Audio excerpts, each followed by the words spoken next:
everyone, welcome to my channel, and I'll be inking for you today. I'll be using the Dr. Phil's Iridescent Ink, and I have 5 colors that I wanted to use to make a challenge and to see what I can accomplish using these 5 colors on the coloring sheet. I am using the Pray and Color coloring book, and as always it is not watercolor, so just a quick note: if you are using ink or any water-based medium, please remember that it will bleed through, so you want to add layer and allow the paper to dry before you go ahead and start overdoing it, like soaking it with water or with whatever water-based medium you are using.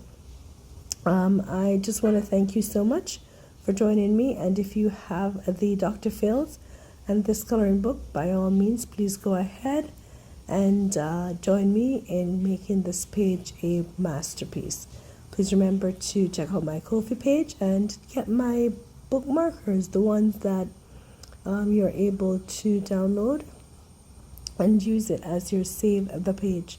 I apologize for my voice. I'm just a little bit hoarse and not feeling the greatest, but decided to try and use art, which is my comfort work, and just fix me up with some art. All right, thank you so much, and enjoy the rest of this tutorial.